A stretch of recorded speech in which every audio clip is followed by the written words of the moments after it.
How homeopathy can help and what are the approaches we can use while tackling a case, because in when we are talking about cancer, you can't stick to one approach. You can't stick to one approach. You have to be very flexible in choosing the approach of the treatment as per the case. The next will be the cell targeted cancer drugs. We will be discussing few drugs from the cancer materia medica, that how these drugs can help in combating with the cancer, and that too in the scientific manner. I will not discuss anything the bookish. We will be discussing each and everything just on the basis of scientific evidences. Then we will talk about the end of life cancer, what we call palliative treatment. Palliative treatment in the terms when we are having some terminal cases. Terminal cases mean that the patient is at the verge of the death and we are not able to tackle that patient. And we know that as per Dr. Hahnemann, that is the irreversible stage, that we cannot get that patient back from that stage to the previous one. Then in that case, let that patient die peacefully is a big challenge, which is a palliative treatment approach that we will also discussing today. Then we will be discussing few cases, that is a CA tongue stage 3 relapse case, then DLBCL, that is diffuse large B-cell lymphoma, that is also a relapse case after allopathic treatment. Then we will be discussing an exclusively homeopathically managed case, that is of chronic lymphocytic leukemia, and a stage 4 breast cancer case that was palliated, end of life care. Okay. So first of all, discussing is that what is cancer? If we talk about Coupe d'Oil, it means that what cancer is all about. Manish, can we see the screen? Yes, we can see, sir. Okay. So next one is the introduction about the cancer, that what cancer is in general perspective about the medical terminology. If we talk about cancer, registry in India, how many patients are being suffering from cancer, how many patients are dying of cancer, you can see 7.25 lakh people die of cancer every year in our country. And this is a 2 or 3 years back data, which might have been definitely increased. So now 1700 deaths every day and 1 death every minute. Can you imagine that now we are talking and every minute a patient is dying of cancer? This is the perspective that how India is suffering from this deadly disease. Then if we talk about how this cancer statistic is affecting the country, it is the second leading killer disease in India after cardiovascular disease. WHO had a presumption 3-4 years back that India will be the capital of heart disease. But now, as we are seeing, the cancer cases are increasing day by day in our country, then we can easily estimate that the cancer cases will be taking over the place of this cardiovascular diseases. And in the upcoming time, I think within next 3 to 4 years, India will be the capital of cancer in the world. The estimated number of people who are living with cancer is around 2.25 million who are surviving with cancer. Every year, new cancer patients who are registered with diagnosis of cancer is around 11.5 lakh, and related death in cancer due to this deadly disease is around 7.3 lakh every year. This is a very disturbing data, that after having so many interventions in the treatment, we are still facing this much death and mortality rate. Now, if we talk about the cancer figures in India, that every minute one person is dying, we already discussed, and every 8 minutes one woman is dying of cervical cancer. This is a deadly figure. Every 8 minutes a lady is dying of cervical cancer, and every 2 women who are being newly diagnosed with breast cancer, 1 woman is dying of it. And if we talk about the cancer in as a whole, we believe that the CA breast is the most easily treatable and easily curable cancer, but still out of 2 ladies who are being diagnosed with CA breast, 1 is dying of it. Now what we talk is about cancer, that what cancer is. You all are, I think from the student, all are from the medical college students and the most of the interns, they all are aware of that what cancer is. Cancer is basically uncontrolled cell growth if we talk in very simple terminology. But ever you thought that a person who was living a very happy life, a normal life, suddenly gets a tumor in the body, suddenly gets swollen lymph nodes, raised blood counts, and it comes out to be cancer? Why it happens? This is a big challenge for the medical fraternity also, that this person, 15 days back, this person was totally normal. He was almost the last patient that I was having in my OPD today evening, just before this session. 62 years old lady, she was diagnosed with gallbladder cancer just 2 days back. And that patient was totally fit, and till date, she is totally fit. But unfortunately, the patient is having diffuse metastasis to the brain also. See how this disease is capturing the whole system. Why is it happening? We will discuss it today. So what cancer is, basically it is nothing else. It is a series of events that is uncontrolled, what we call uncontrolled cell growth, a series of molecular events that are fundamentally after the normal properties of the cells. We all know that there are some changes in the morphology of the cell structure, in the genetic structure of the cell, that this disease is coming out to be cancer. In cancer cells, the normal system that prevents the cell overgrowth and invasion of other tissues are disabled. We all know about it. What we call it? Anybody can write in chat box. What is the programmed cell death? What we call it?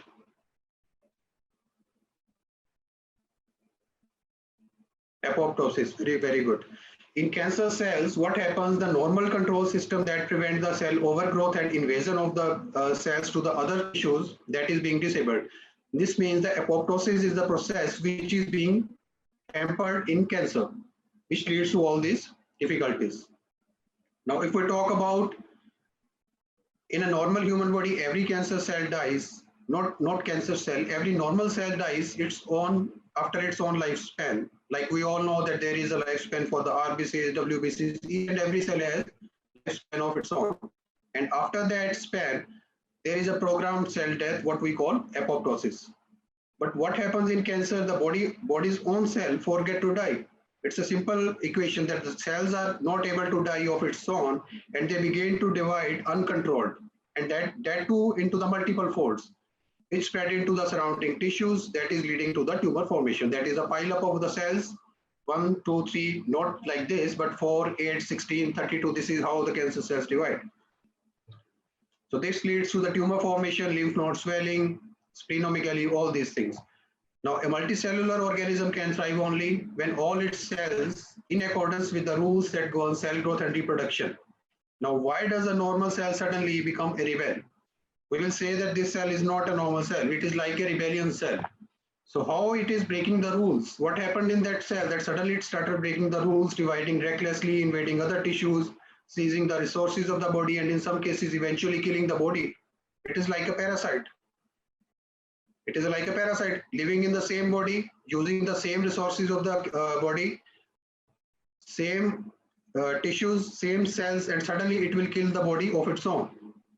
Why it is happening? This is a big question, and I hope everyone is aware of it, because you might be having this pathology and all these things studied much more earlier than our old doctors. Why it happens? Basically, if we talk about the reason behind this is mutation. Yeah, very good. Someone had already written the mutation. Genetic mutation we call. Mutations in the protein encoding genes that regulate the cell division. This is simply I hope you are all aware of it. Over time, more genes become mutated. The more the number of genes are getting mutated, the cancer is getting more progressive and the more difficult to cure. Now, this is often because the genes that make the proteins that normally repair DNA damage are themselves not functioning normally. Suppose there is a person who is being supposed to protect you from some outer invasion, and that person is not able to save himself or herself, then how will it save you? This is the same theory here. The genes which were supposed to protect the cell from the DNA damage, it's simply not functioning. And now what is happening? There are genetic mutations and the cells are in very uncontrolled manner functioning now. So now what is happening right now? It is the roots of rebel. Where are the rebelling roots? कहाँ से उठ रहा है ये सारा कुछ? This is a big question. There are some mutational events. There are some events, because we cannot say that cancer is not an overnight disease. ये नहीं कि किसी को कल कुछ हुआ and today the patient is suffering from a tumor. No.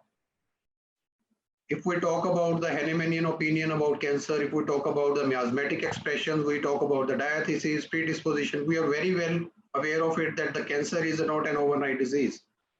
All the evidence suggests that the most cancer are not able to result due to the single event or factor, rather around 4 to 7 events or 4 to 7 threshold jugs the patient is having, then the normal cell is going to evolve from a series of pre-malignant stages into an invasive cancer.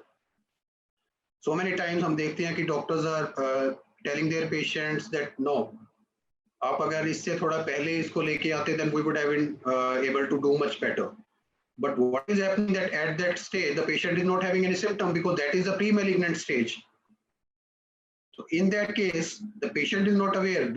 When the symptoms are coming out, when the patient is having any exhibition of the symptoms and the clinical evident symptoms, then the patient came to you. But now, like I told you the case today, the patient is already in the diffuse metastasis to the brain. That is stage 4 cancer and it is uncurable, untreatable, that the patient is having not that much, you can say that more than 3 to 6 months to live. The patient is totally fit right now, but in the upcoming days, now the patient is aware of that she is having cancer and that is stage 4 cancer. Now the things will change dramatically, right? So now if we talk very briefly about the genes, the P53 gene, we all know about it, that is the guardian of the cell. Why it is guardian of cell? Because it is there to protect the system. It is the gene that is able to go for the apoptosis, a transcription factor that binds to the DNA activating transcription of a protein called P21, which blocks the cell cycle before G1. I will definitely say to everyone that please read the cell cycle very, very carefully because cell cycle is very important if you want to study that why this cancer is coming into the body. Now, allowing the time for the cell to repair, what happens? If there is any genetic defect in the gene, the cell has a capability of repairing itself. Self-repair mechanism is there. And that is due to P53 gene.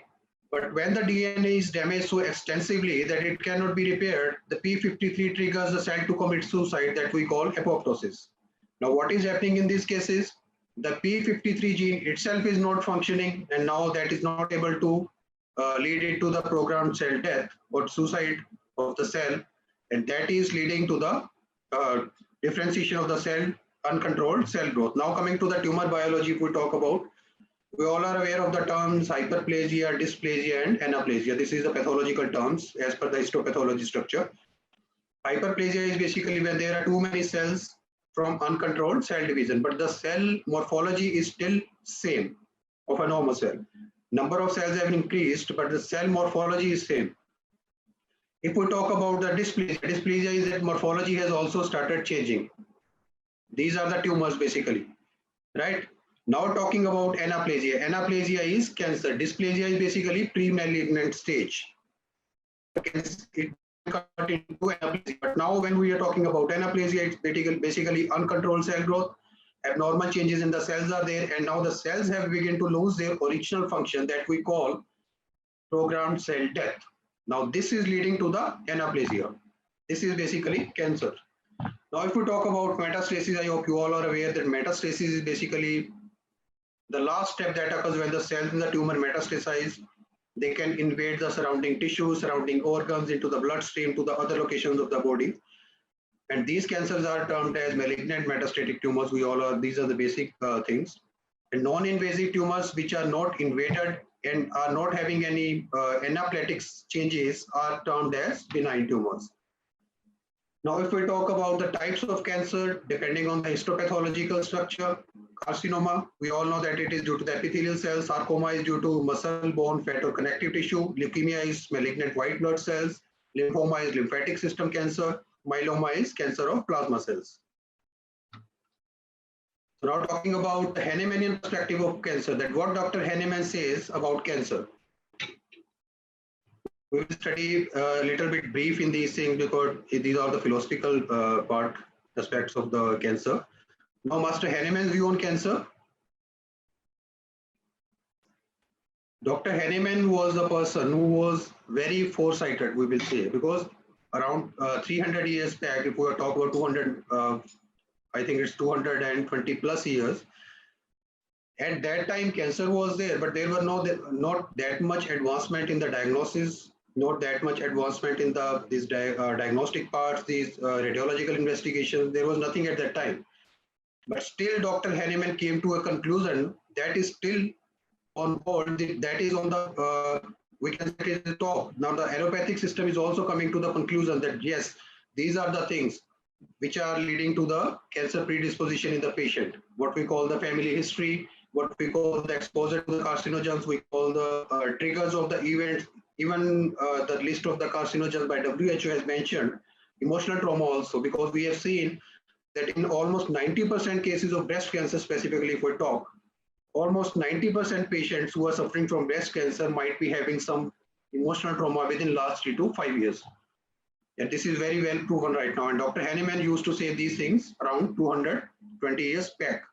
So diathesis, what it is, we all know that constitutional predisposition. This is basically family history we call. That is coming from the genes to the next generation towards a particular state or condition recognizable by a certain psycho and physical characteristics, by a group of diseases. And Dr. Hahnemann has written diathesis in his book of chronic diseases as a sequel as a natural contagious chronic disease or miasmatic disease such as tuberculosis, syphilis, we all talk about it. And cancer these days is also termed as a miasm. Now diathesis can be having following attributes. We can see the predictability. We can predict from the family history that this patient's mother was having breast cancer and now this patient is definitely susceptible to the cancer. Characteristics recognizable in early childhood. We all know how the childhood was there, what were the emotional, physical, abusive victims who were having some traumas there in the mental, at the mental level, autoimmune disorders, all these things. When we count in a history of the patient, we come to a conclusion, yes, this patient can be more prone to the cancer rather than having a, rather than the other people around. Now, predictability of susceptibility, we all know that based on the physical and mental journals of the patient, we can predict that this person can be suffering from this disease in the upcoming days. Now, cancer is a systemic disorder. This is a big confusion for allopathic system of medicine, that they are not aware that this is a systemic disorder. They are trying to localize it. They think that if you are suffering from a breast cancer, they remove the breast, they give chemotherapy to the patient, they give radiation to the patient, then after 2 or 3 years, the patient comes again with the relapse. And when they are being asked that why the patient is having relapse, why the cancer is coming back after 3 years, they don't have any answer. This is the reason, because that is a systemic disorder. If we are talking about integrative approach in cancer management, then this is the reason that so many people are having relapse. Because if it was a localized disorder, then we would have been able to find it out that अगर आपने tumor को निकाल के उखाड़ के बाहर फेंक दिया, it should not grow again. But no, this is not a localized disease. This is a systemic disorder. And it is affecting all the tissues, organ system, and it is a complex physiological response to a gradual cumulative exposure to the carcinogen. We all know it. Now, if we talk about the threshold, there is a level of every person. Suppose if a person is suffering from grief, some person might be having grief at this level that they are showing some physical symptoms. Some people might face grief to this level, some may face to this grief level. There is a threshold of each person depending on the predisposition, depending on the diathesis, depending on the person's own environment. So depending on this, Dr. Hahnemann has written it as soric, psychotic, and syphilitic. Tubercular hereditary diathesis, we all know, as per the miasmatic expression, and in otherwise healthy person also as a result of sudden overwhelming carcinogenic stimulus or a chronic influx of toxins, which is not an overnight exposure. It is a cumulative process which takes many years to come out as a disease in a whole. So now talking about after a period of latency, if we talk about that how this cancer is coming into origin in the body. After a period of latency that can range from few weeks to several decades also. After so many years, the patients are coming with this deadly disease that my son died around 15 years back and till now I am suffering from that mental trauma. And now this patient is showing some symptoms which comes out to be cancer. Some of these changes may begin to grow into tumors, ulcers, or malignant lesions. So when we talk about the threshold, it depends that how long can the body survive from that mental trauma, and that comes out to be different in every person. So basically, when we talk about the psychology of cancer state of mind, it is basically a resigned state.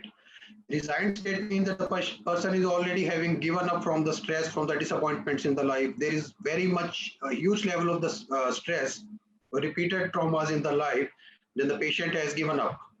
And in terms of weakness of will to counteract the situations and just accept what others have dictated for them. This is the reason in so many cancer cases we have seen that this comes out to be a resigned state. Now, another concept associated with miasm is unlived life. खुल के जिया ही नहीं उस patient ने. So many times interview people come, Dr. Saab, I was living with my my husband, my The patient might be coming with, I was living with my husband, but हम दोनों ने कभी खुल के जिया नहीं, because there were so many stress, there were so many mental traumas in our life, there was business failure, there were some disputes in the life, there were so many things कि हम लोगों ने कभी खुल के जिया नहीं. This suffocation, this constipation of the thoughts comes out to be mental trauma, और ये धीरे धीरे जाके ये चीजें कैसे बाहर निकलती हैं as a exhibition of tumor. So this is a left fellow and undeveloped sense of a desire. Now coming out to the carcinogenesis, if we talk about the Dr. Henneman's perspective that how cancer comes into origin. First will be predisposition, we talked about it, that is a miasmatic load. That is coming from generation to generation, and it will pass from this generation to hundreds of generations after us also. Now some people ask me about that, can we prevent cancer? If we talk about preventing cancer, you have to kill this predisposition part. This miasmatic load has to be nullified, and that is not possible. Very difficult to do that. Don't think that if you are giving a carcinogen 200 dose to a patient and that the predisposition of the miasmatic load of that patient will disappear. No, not at all. So never misprescribe to any patient that do take this medicine. So many doctors do this कि आप ये medicine ले लो, आपकी family में आगे किसी को cancer नहीं होगा. No, it can never happen. There is no evidence on this. There is no database on this that we can do like this. Now the second step is the disposition. After predisposition, there is response to the environment. There was already miasmatic load in that patient, and now this patient is having response, repeated triggers to the environmental factors, to the mental traumas, to the physical injuries, to the carcinogens. That comes out to diathesis. That is now the tendency of that person to a particular disease. Like we know that Madorinum people, we talk about that these people are more prone to cardiac issues, cardiac disorders. Carcinogen people are definitely more prone to this cancer and all these tumor pathologies. How we calculate? This is all the step-by-step study. Right? Now coming to the fourth step, that is the disease itself. Now the patient coming from the predisposition, that was the family history, miasmatic load, disposition, response to the environment, to the triggers, to the mental traumas, coming to the diathesis, that is a tendency of the patient itself to the disease, to the particular disease. Now comes the disease. Cancer might be having two stages, preclinical and clinical. That we already studied, that anaplasia, and who will tell me in the chat box what was the step 2 before anaplasia?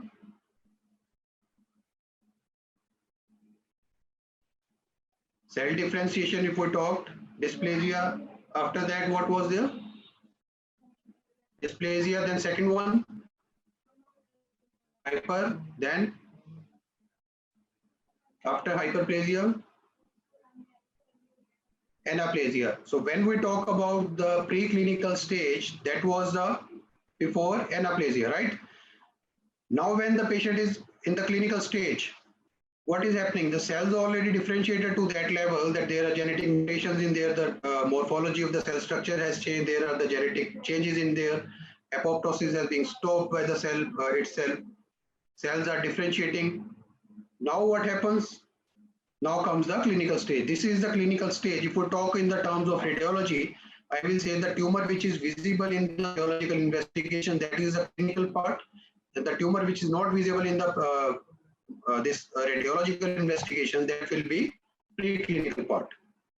Now if we talk about homeopathic oncology, right, we will definitely remember a person who is known as the father of homeopathic oncology in our, I am not sure how many of you have heard about this person. And whenever I talk about cancer management, I am always on my toes to talk about this person. This is Dr. Ellie Jones. He was an American physician. He was the first homeopathic cancer physician who used to treat hundreds and thousands of cases at that time. It was a time around 1900 year 1900 to 1933. He has survived till then. And this doctor had treated so many cancer patients exclusively with homeopathic medicine, and the success rate in his literature, in his case studies, is around 95%, which is a big challenge for today's physicians. So this is how the stalwarts of homeopathy were working, and he has used so many mother tinctures, used so many biochemical remedies, so many local applications, and he has treated so many cancer patients, that too exclusively with homeopathy medicine only. And if we talk about this doctor, he has diagnosed so many cancer cases without any investigation, just on the clinical examination part. So this is the importance of clinical examination, that we people are totally living nowadays that don't touch the patient. Homeopaths are not supposed to touch the patient, which is a rubbish thing. If we study aphorism 3, I will say if anybody is aware of aphorism 3, he will never treat a patient without diagnosis of the disease. So now a few words of inspiration from Dr. Jones. He has become a cancer specialist. He has told that become a cancer specialist, you must know the disease first, then materia medica, and that too from A to Z. See, this is aphorism 3. Diagnosis of the disease, then diagnosis of the remedy, then application of the diagnosis of the remedy to the diagnosis of the disease. And this is Dr. Henneman's wording. It's not my own wordings. Then how can we run away from diagnosis of disease? The doctors who are telling you in the conferences, the people who are telling on the seminars, in your classes, in webinars, that take a history of the patient for 1 hour in a closed chamber and don't touch the patient, I will say that is the most negligent doctor in the world. That is most negligent doctor. Because without diagnosing a case, how will you prognose it? How will you tell that is this a curable case? Can you manage it? Can you cure it? Can you let the patient survive for this much time? And in oncology, you cannot do this like. You have to teach to the patient that, yes, this is what I am going to do with your treatment, and this is the way you are going to respond. These things will happen during the treatment. This is the end part that you will survive for these many days. You will recover from the disease after so many months, from so many weeks, and each and everything should be clear to the patient also and to the doctor also. And that can be possible only when you are able to diagnose the disease, you are able to prognose the disease. And to do that, you have to study internal medicine. I will say internal medicine, not medicine only. Because when you talk about medicine, so many students think that medicine means materia medica. No. Materia medica is our tool to prescribe. And medicine, rather internal medicine or practice of medicine, what we call, is our tool to diagnose, which comes first as per Dr. Henneman's aphorism 3. Now the second point, Dr. Jones says that he must have the taste of all schools of medicine, but an absolute belief in curative power of his drugs. Taste of all schools of medicine means that you should be aware of each and every school of medicine. You should be aware of allopathy, Ayurveda, Unani, whatever people are using around. But you should have absolute belief in your system of medicine, the curative power of your system of medicine drugs. So that requires the study of lifetime. That is not an overnight system that a 5 saal BHMS ki and you come out to be a cancer specialist, or you come out to be a person who can treat anything on this planet. No, it takes a lifetime. It takes a lifetime, I will say, because the more you study, the more you practice, the more you learn. And it should not be attempted by a lazy man at all. And I will say the upcoming generation is much more lazier than our generation. I am 33 now.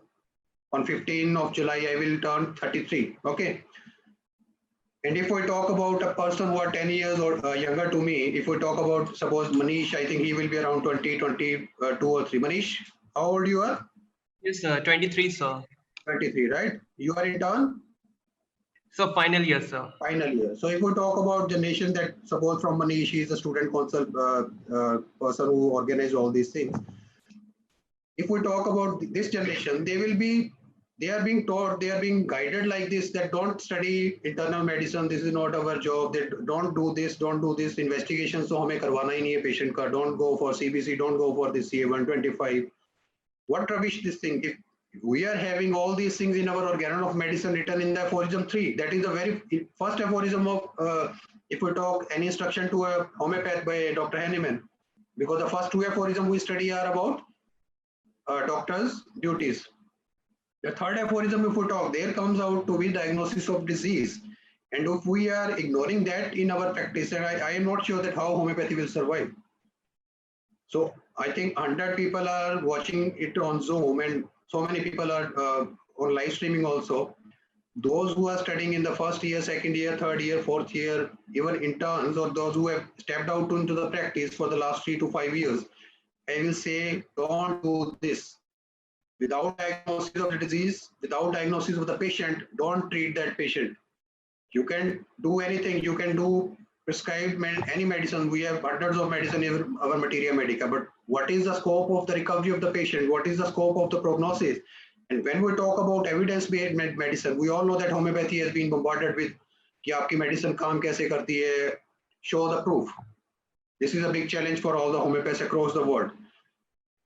When you are talking about these people who are surrounding you, show the evidence that how your medicines work. And in that case, you cannot ignore this. You cannot ignore this. You have to study the internal medicine, practice of medicine. You have to diagnose the patient. Then you have to diagnose the remedy. Then you have to prescribe the remedy. Then come out to be it as a curative case. Collect all the evidence-based database. Then you can say that this is how my medicine worked. This is evidence-based medicine. Don't say कि आपने patient को TV के ऊपर बिठाया and patient is saying I was very जैसे वो एक add आता था ना चाइनीज उसका मैं पहले बहुत परेशान था मैंने डॉक्टर इसको चेक करवाया एंड उसके बाद मैं एकदम से बिल्कुल ठीक हो गया. This is not like this. Be into the scientific world. तो उसके लिए आपको डायग्नोस तो करना ही पड़ेगा. आज करो, 2 साल बाद करो या 10 साल बाद करो. The earlier you do it the more flourishing your practice will be. This is a special tip for all the students who are attending today's session, right? So next part is he must be a man of excellent judgment, quick to act and with a fixed determination to win out under all the difficulties. This is how you can approach. See the passion in this statement. Man of excellent judgment, quick to act, fixed determination to win out under all the difficulties. Your materia medica should be like this on your tips. You cannot check out your repertory, you cannot repertorize all the cases, you cannot check the materia medica again and again. You should be well versed कि आपको रात को कोई 2 बजे bell phone पे ring करके उठाए ना, doctor I am having this complaint, और योर असिस्टेंट कॉल्स यू कि doctor this patient called me कि मेरे को ये हो रहा है, and you should be in your sleep only to give this medicine to this patient, and in the morning when you visit your clinic you should be having that patient sitting in front of you कि doctor साहब जो medicine आपने रात को दिया था ना that was wonderful. वो कब होगा? When your materia medica and your internal medicine, your practice of medicine is on your tips, right? So now accept the failures accept करना जरूरी है, because so many time homeopaths say कि हम तो कुछ भी कर देंगे, इस दुनिया का कोई भी बीमारी है ना, we can treat anything on this planet. No, not at all. We have limitations. To intimate the poor diagnosis is a very hard duty of cancer doctor. किसी patient को ये बात बोल देना कि आपकी 1 हफ्ते के बाद या 15 दिन के बाद या 3 महीने के बाद you will not be able to survive. It is not a very easy job. आप सोचोगे आपके ऊपर कितनी बड़ी responsibility है to tell a patient that this is how much time I can offer to you with these medicines. And this we see in cancer cases on day-to-day basis. सुबह से मैं आपको बता रहा हूँ, सुबह से मैं 3 पेशेंट्स को बोल चुका हूँ that your prognosis is poor, या उनकी फैमिलीज को बोल चुका हूँ that you are not able to survive more than this period of time. आप कुछ भी medicines ले लो, we can only prolong the life of the patient, we can ease out the quality of life of the patient, we can minimize the hospitalization of the patient with our medicines, and that we can do wonderful with homeopathy. But don't say that I will do a magic with my remedy. No, not at all. वो आपको कब पता लगेगा? When you are able to study the case accordingly to the practice of medicine. अगर आपको पता है इसका पैथोलॉजी क्या है, इसका हिस्टोपैथोलॉजी क्या है, इस पेशेंट का जेनेटिक म्यूटेशंस क्या हुआ है, only then you can relate all these things in the diagnosis and in the prognosis of the case, right? So now we will talk about the next part is homeopathic approach.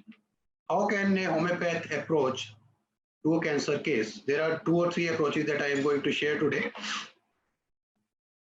The first one approach is, first we will talk what cancer is. Cancer is basically a chronic disease as per Dr. Henneman, and Dr. Henneman has written it as one-sided disease also, because there are very few symptoms in cancer cases. It is a subtle onset with gradual progression. Gradual progression means so many times you will see that patient is coming with the tumor, वो 2 साल बाद आपके पास आए, there are so many cancers, वो बढ़ते नहीं है जल्दी से, progression नहीं होता, धीरे धीरे करके उसका साइज बढ़ रहा है. And throughout which what happens, the vital force offers unsatisfactory resistance.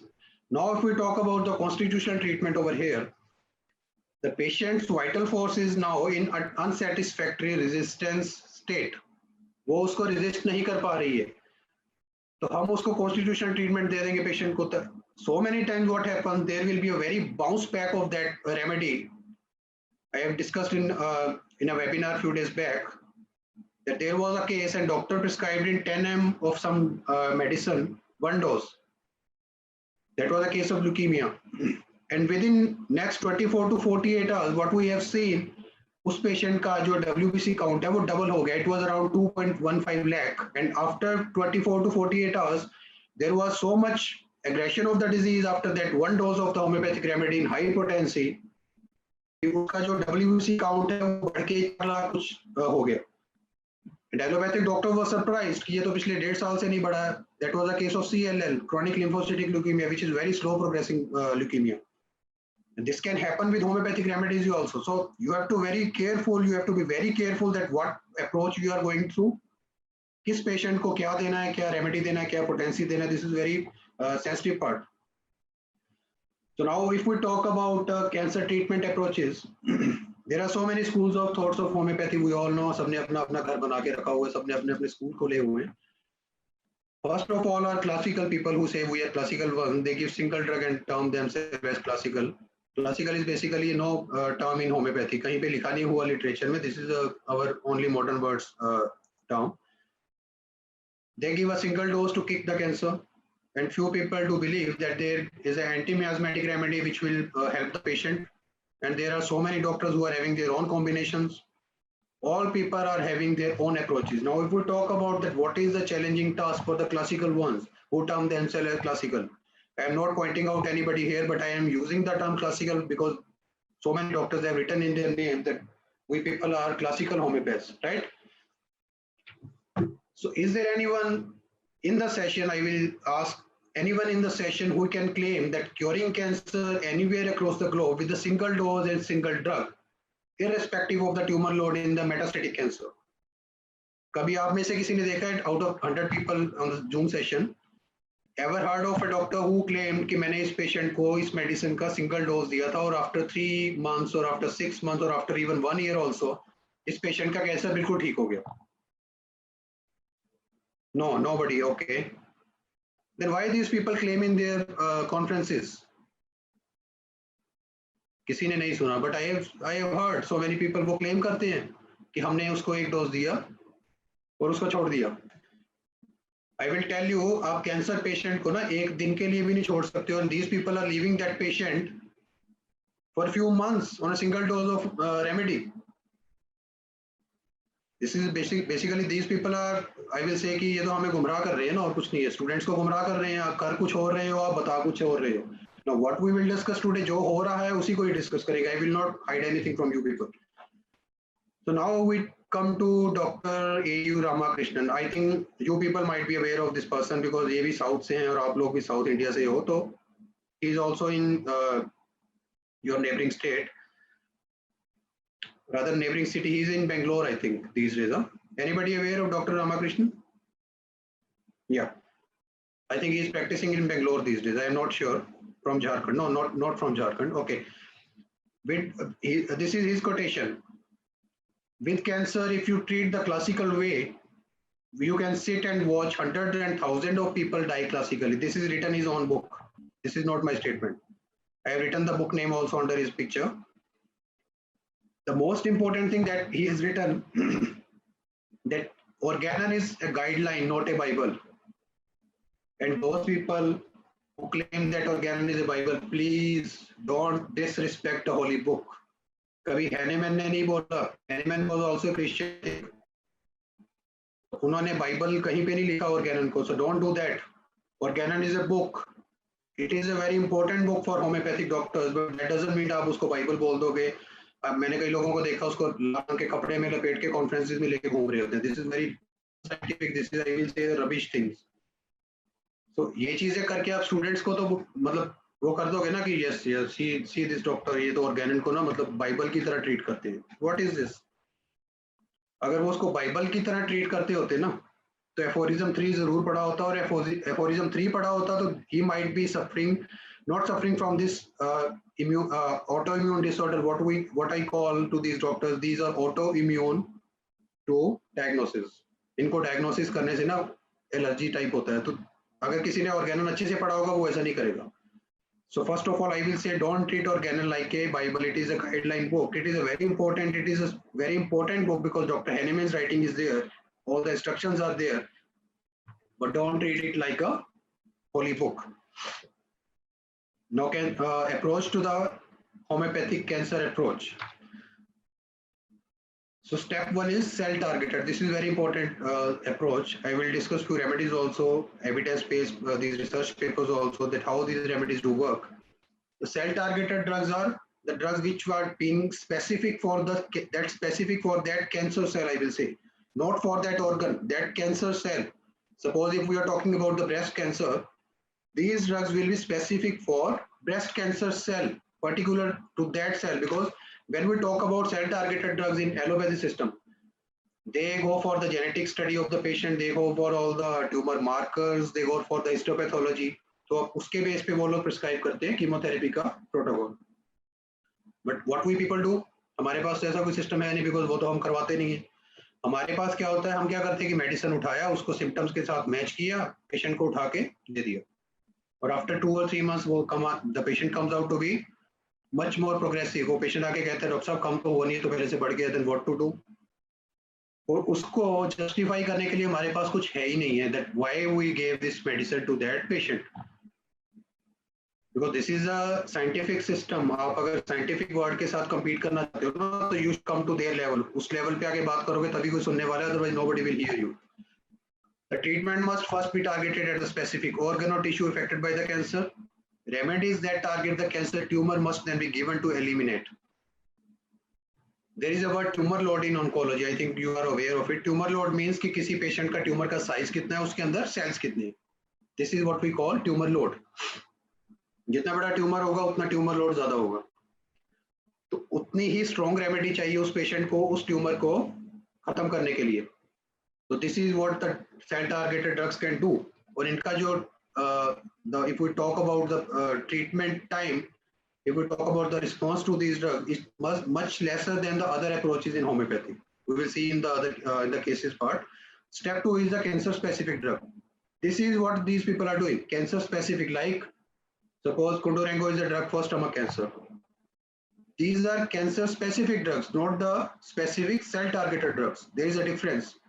So now cancer specific में क्या होगा? If we start with the first approach, that was cell targeted, उससे tumor load कम हुआ patient का, there is lysis of the cancer cells, tumor का size कम हुआ, then we can shift to the cancer specific drug to achieve remission to maximum extent. Remission means उस tumor को दोबारा से previous condition में लेके जाना, like it should be a normal physiology, normal pathology, not pathology, I will say normal cell morphology. Suppose किसी को breast cancer हुआ है, उसको आप पहले सेल टारगेटेड ड्रग्स दे रहे हो, ट्यूमर का साइज कम होता है, after that you give the cancer specific drug, ताकि उसका जो मॉर्फोलॉजिकल स्ट्रक्चर में चेंजेस आई हैं, that should also come, that should be also reversed. The remedies can be anti-miasmatic, or it can be based on the past history, family history, or personal affinity of that person. It can be the etiological remedy, like if there is any mental trauma to the patient on the basis of the emotional, any approach you can follow, but that should be specific to that cancer.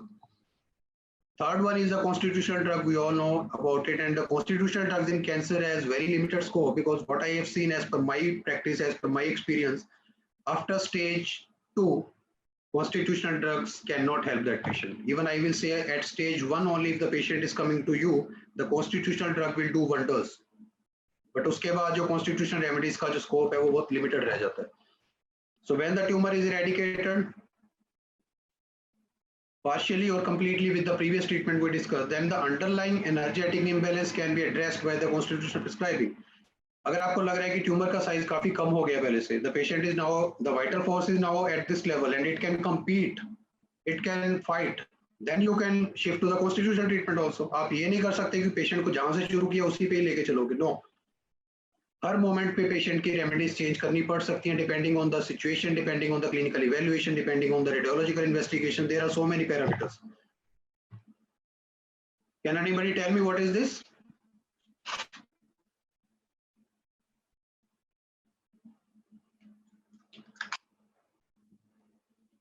This is not egg, this is a broken egg. Yeah, जिन्होंने मेरा पहले session attend किया ना, they are very fast to answer. This is basically a broken egg.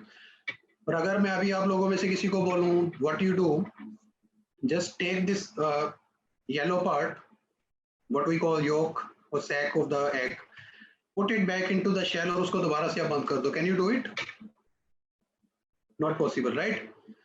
If this is not possible and this is against the nature, is the law of nature, then how can you treat each and every case on this planet?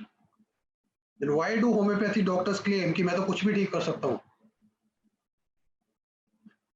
So listen carefully and keep it in your mind for the whole remaining life that homeopaths cannot put the scrambled eggs back into the shell. We are also human beings. हमारी भी कुछ limitations हैं. NMN ने कहीं पे नहीं लिखा. NMN ने तो even की divide कर दिया diseases को. There is a term incurable disease in homeopathic organon of medicine. तो अगर incurable कुछ होता ही नहीं तो why he would have mentioned it? But इसके लिए आपके पास ना guts होने चाहिए. You should have guts to accept, declare the failure and make analysis for the further betterment. Failure accept नहीं करोगे तो आगे आप अच्छे से grow नहीं कर पाओगे. Because success से आप सीख नहीं सकते हो. You have to study hard when you fail a case. अगर आपको एक केस में फेलियर मिल रहा है ना, आपको पता है 2 महीने से ट्रीटमेंट ले रहा है ये पेशेंट, तो ये ठीक नहीं हो रहा मेरे से, then only you will start studying the books. अगर पेशेंट सारे आपके ठीक हो रहे होंगे then why will you study? आपको पता है मैं तो जो देता हूँ वो ठीक हो जाता है, right? So intent of the treatment, this is very important part. Intent of the treatment should be very clear to the physician, to the patient, to the attendants from the day one. आपके पास patient आ रहा है, उसको पता होना चाहिए कि आप इसको ये मेडिसिन देने लगे हो और इसके 2 महीने के बाद इसके साथ क्या होने वाला है. And you should be very confident about it. जो आप कह रहे हो ना एटलीस्ट उसके आसपास तो आप खड़े हो ना आफ्टर 2 months. ये ना हो कि आप बोल दो कि तू 2 महीने बाद ना तेरा तो बिल्कुल ठीक हो जाएगा. And after 2 months the patient come कि डॉक्टर साहब ये तो फैल के लीवर में चला गया. Now what to do? And this will only come when you are aware of all the systems of medicine. You are aware of practice of medicine, you are aware of diagnosis of the disease, you are aware of staging of cancer, all the tumor markers. ये सब कुछ पता होगा. only then can you say to the patient कि भाई तेरा तो ये वाला जीन डिफेक्ट में जा रहा है, तेरे तू 2 महीने से ज्यादा नहीं कटेगा. तेरा ये वाला gene, suppose we talk about breast cancer, we all know that there is a ER positive, PR positive, HER2 positive, HER2 positive. If you are aware of the tumor markers, triple marker in breast cancer, this is the most important part of CA breast, right? जिस patient का ER, PR और तीनों चीजें negative आ गई या जिसकी तीनों positive आ गई, दोनों का ट्रीटमेंट का अप्रोच डिफरेंट है. और वो आपको तब पता लगेगा जब आपको ये मार्कर्स के बारे में पता होगा, और वो तब पता लगेगा जब आपको पढ़ोगे, क्योंकि आपके कॉलेज में I am saying on the platform of a medical college कि आपको ये चीजें नहीं पढ़ाई जाती, क्योंकि हमें भी नहीं पढ़ाई किसी ने.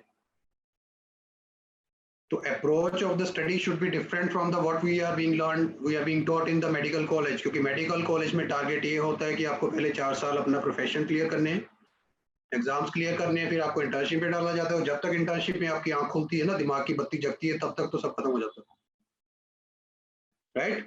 So better start from today only. This should be the approach of diagnosing, this should be approach of prognosing, this should be approach of treating a case. Now my experience till now says that a true physician never claims to cure a terminal cancer. So many times people come to you कि doctor साहब उन्होंने मुझे बोला कि homeopathy में ना diabetes जो है वो क्योर हो जाता है. आप लोगों के पास भी ऐसे कई लोग आ जाते होंगे.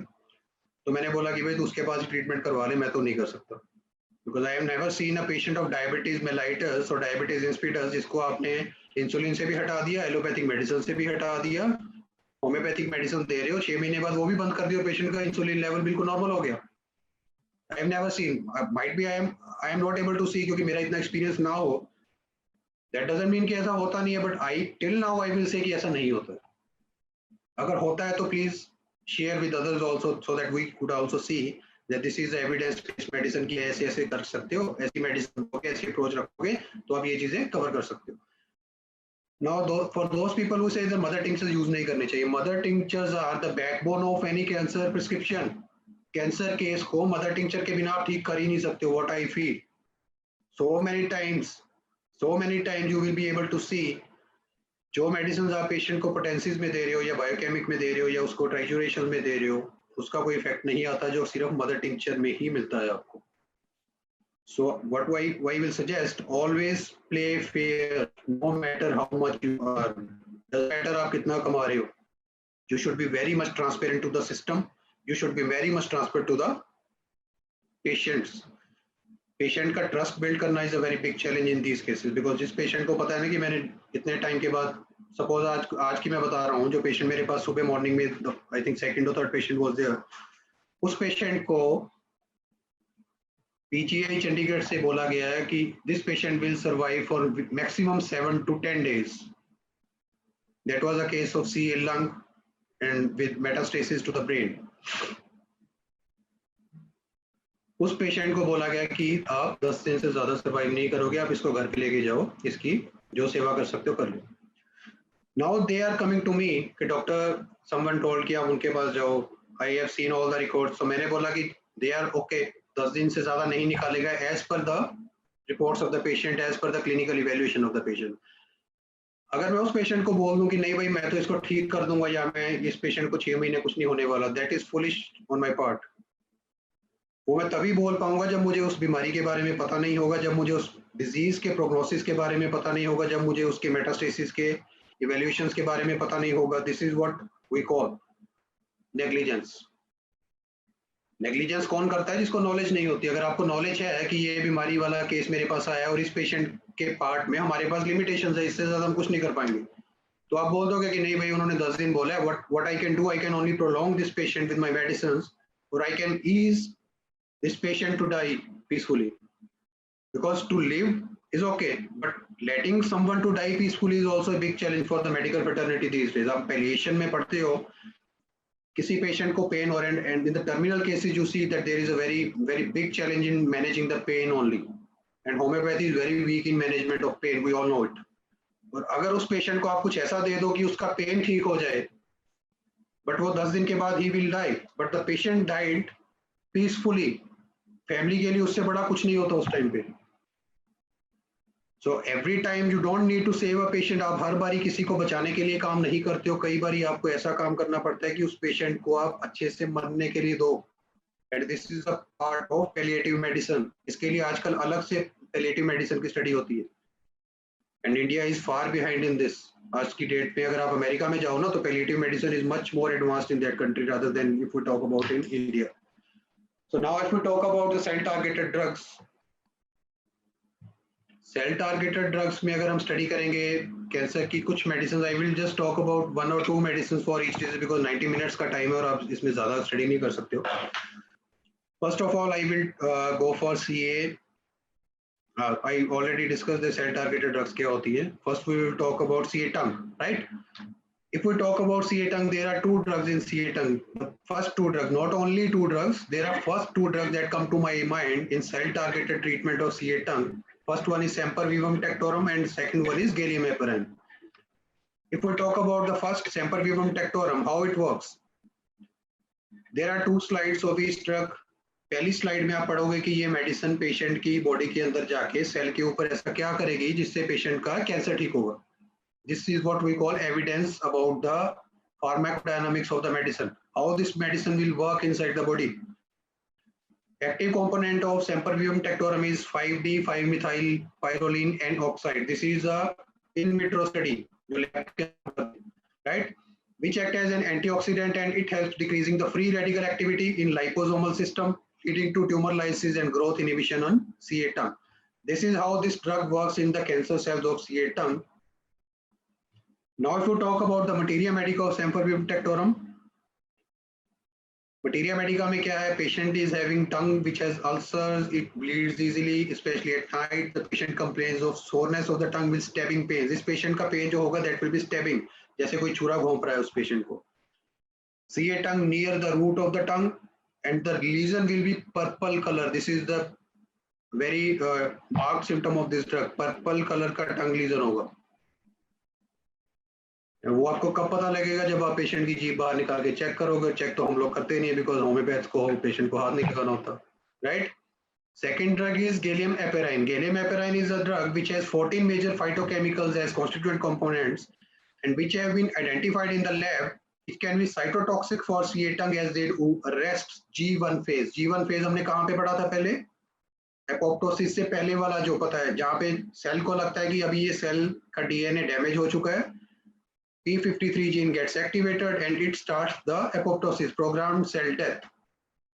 Cancer cells which inhibit the growth of the cell, and this drug works out. Someone asked me which potency. These 2 drugs are being used in mother tincture only.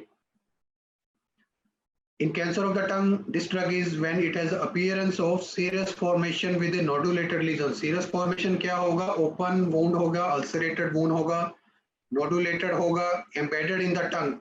जीभ के अंदर धसा होगा. I think we have a case also CA tongue. I think उसमें आपको ये देखने को मिल जाएगा. There is more or less induration of the tongue. इस patient में hardness नहीं होगी, induration नहीं होगी. If we clinically examine the tongue of the patient, you will see that this patient is not having induration. अगर होगा भी तो that will be very marginal. And this medicine is a wonderful drug for progressive CA tongue with lymph node metastasis. अगर patient की जो tongue से tumor आगे बढ़ के lymph nodes तक चला गया है, this drug can work. Second one comes is the CA breast. First drug is Phytolacca decandra. Second drug is Conium maculatum. Phytolacca decandra, we all know it is a very wonderful drug for carcinoma breast, and these two drugs you can use in mother tincture also. You can use in 30 potency, in 200 potency also. It showed that Phytolacca decandra administration caused a remarkable reduction in A37 cells. This is a cell line in CA breast. Stomach में भी होता है, CA breast में भी होता है. Without showing much cytotoxicity to the peripheral blood mononuclear cells. इसका क्या मतलब है कि this medicine will not damage the surrounding structures, which is very much easily seen in chemotherapy.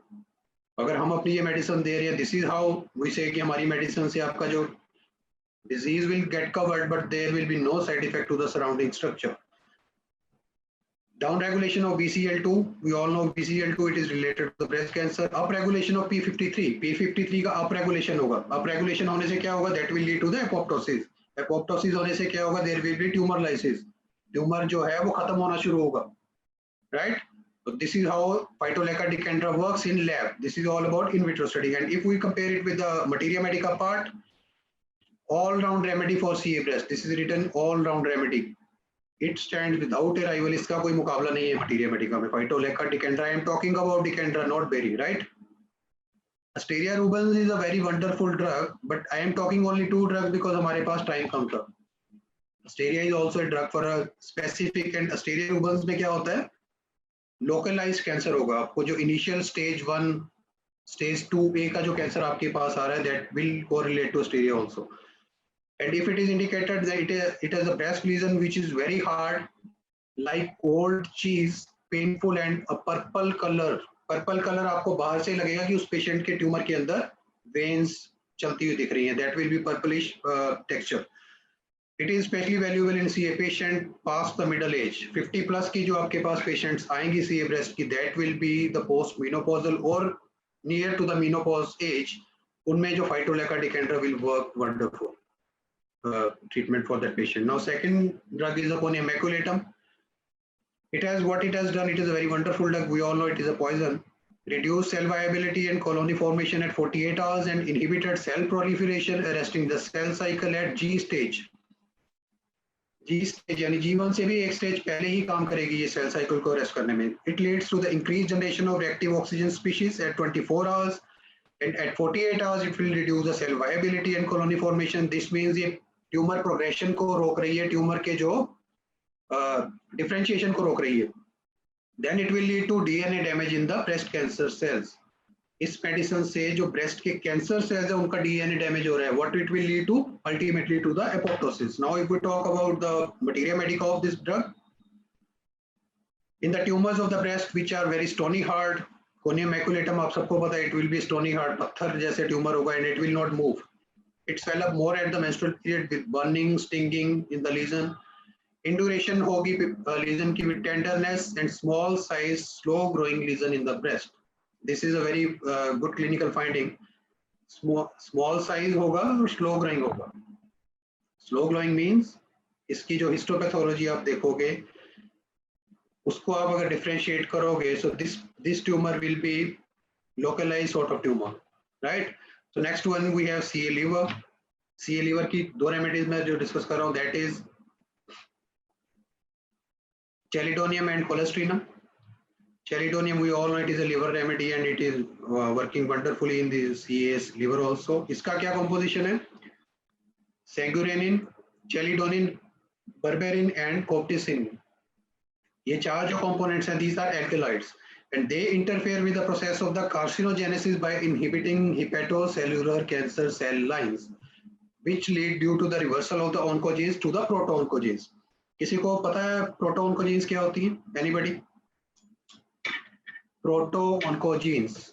Anybody aware of it?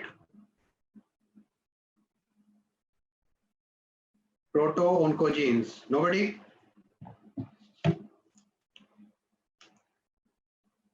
Precursor cells of cancer. If we talk about proto-oncogenes, I will say the accelerator of the cancer.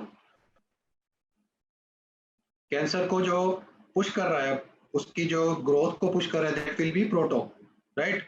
उसके उल्ट हमारे पास आ रहा है या responsible for growth of the cancer, that is protooncogenes. We generally call it the accelerator, and the other, if we talk about the p53, that is the brake system of the cancer, right? So this is how the reversal of genetic mutations occur. If we talk about the materia medica of chelidonium, it is a hepatocellular carcinoma in initial stages when the liver enlargement is in the perpendicular dimension. इसका सबसे important clinical finding क्या होगा? This patient will come to you. आप अगर उसको clinically उसका abdominal palpation कर रहे हो, यू विल सी कि जो उसका जो ट्यूमर है that will protruding outside through the abdominal wall. Perpendicularly you will be C.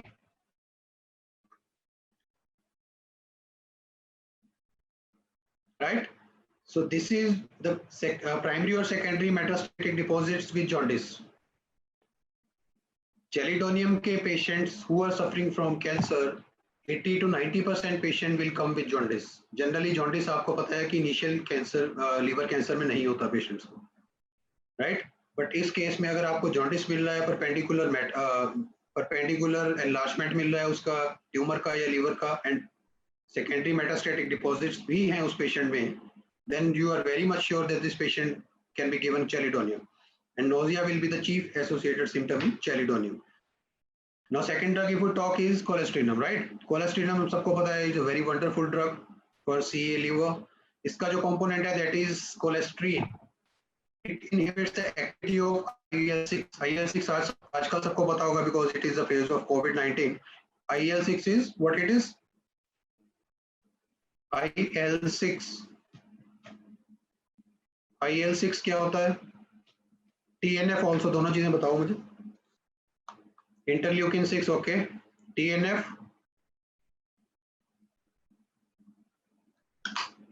yeah, interleukin 6 and tumor necrosis factor. So these it will work on inhibiting the activity of IL-6, which is responsible for inflammatory part. Interleukins are always known for the inflammation. Tumor necrosis factor, we all know जो necrosis हो रहा है उससे, resulting in the induced apoptosis and arrest of the progression. ये इन दोनों components पे काम करेगा जिससे apoptosis induce होगा and it will lead to the arrest of the progression of the hepatocellular carcinoma. Now if we talk about the materia medica of colestrinum, obstinate hepatic engorgements. Obstinate मतलब ढीठ किस्म की engorgements जिसको हम बोलते हैं, which by reason of their obstinacy make one think interrogatively of hepatocellular carcinoma. Also in the cases which there appears to be a semi-malignant affection. There are so many times patient ने CT करवाया, MRI करवाया, but patient कहता मैंने biopsy तो करवाना नहीं है, या मैंने कोई FNAC तो करवाना नहीं है. In that case, you are not sure कि this is a cancer or not, because radiological investigation भी limitations रखती हैं. आप हर case को CT MRI करवा के diagnose नहीं कर सकते. You need to be very much sure on paper that this is a cancer, and involving the particularly the left lobe of liver, lying between pylorus and the pancreas. Particularly anatomical position है जहाँ पे ज़्यादा अच्छे से it has a seat of action. And in semi-malignant affection, semi-malignant is not a very good term, but I will say in pre-malignant cirrhosis के cases में हम use कर सकते हैं जहाँ हमें पता है we are very much sure that this patient will lead to cancer in the upcoming years. And in the cancer itself also you can use colestrinum. And this drug is used in trituration only 3x potency, right? Now if we talk about the neuro-oncology, neuro-oncology means that we are talking about the drugs which are working in brain tumors, Ruta and Berita iodatum. Ruta, we all know it is a very wonderful drug. It is clinically and in vitro very much proved that it works on the brain tumors. GBM, what it is glioblastoma multiforme grade 4. It is a lethal cancer. इसका कोई patient नहीं बच सकता. It is a very difficult to treat. I will say not cure. It will be very difficult to treat this patient. You will be amazed to listen कि इस patient को अगर आप surgically operate करने के लिए भेज रहे हो, after within next 2 or 3 weeks of the surgery, surgically इसको remove कर दिया tumor को, after 3 weeks the patient comes with another tumor. This is how this cancer progresses, how it comes back. It is a very highly aggressive brain tumor where prognosis is very poor. Due to early invasion of brain parenchyma, surgical removal most of the time is nearly impossible. And now what Ruta has done in these cases, it has shown the promising effect in vitro studies in G2 and M phase. These are the cell cycle phases. Caspase reactivation is in the cell cycle, which in turn activates P53 pathway. P53, wherever P53 comes, it is a guardian of the cell, we all know, and it will try to protect the cell structure to the genetic composition, and it now induces the apoptosis in brain cancer cells. And we all know Dr. Banerjee protocol, सबको पता होगा.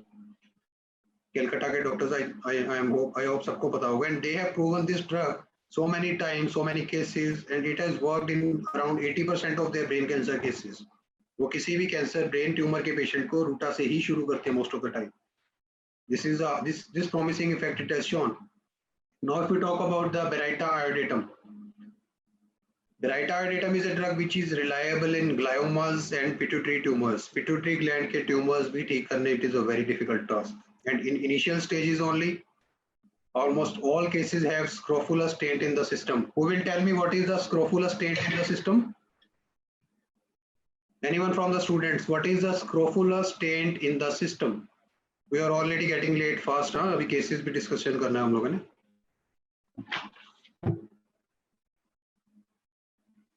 Scrofulous taint in the system. Anybody? What is scrofulous? Glandular affection. थोड़ा और आगे जाओ इससे भी.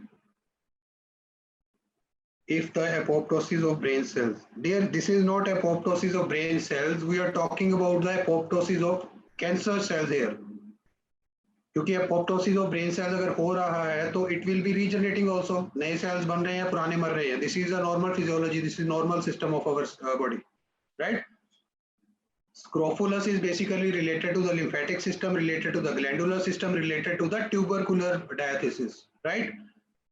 Scrofular taint in the system means this patient is having some tubercular diathesis or tubercular miasmatic expression in his history. और हमें पता है Berita iodatum is a very good drug for tonsillitis also, right? So either in the family history or the past medical history of the patient, secondary brain tumors, specifically in the CA ovaries and CA breast patients, which has metastasized to brain, they respond to Berita iodatum so many times. And now we talk about the lung cancer.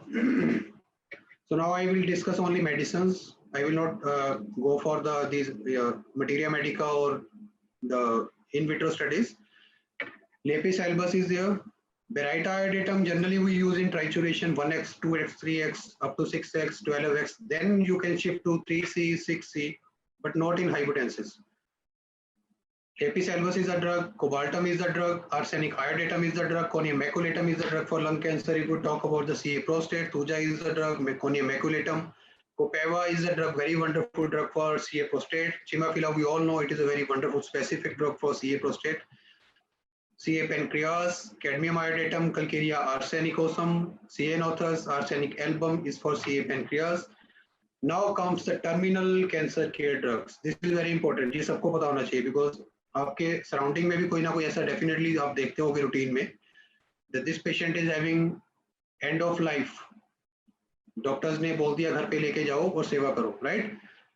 उस case में आप अपनी medicine से किस level तक help कर सकते हो, this is very important because I again say let someone die peacefully is very important part of a doctor's duty. Now, if we talk about gastrointestinal pains in the cancer of the liver, stomach, intestinal metastasis, magnesia phosphorica is 3x potency, works wonderful. Not wonderful, I will say, but to some extent it can control the pain related to the GI cancers. Then Justicia is for dry cough. It is a very good drug for dry cough in cancer patients. Antimonium ars and antimonium tart. These two are the expectorants, and these two medicines you can also use for the nebulization of the patient, right? Anti-MRSA is used when the patient is having pleural effusion related to some this cardiac pathology also.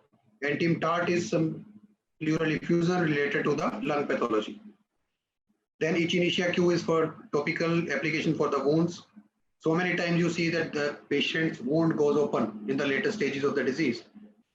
Like last 2 days back, I think I shared a picture of a patient of this buccal mucosa cancer.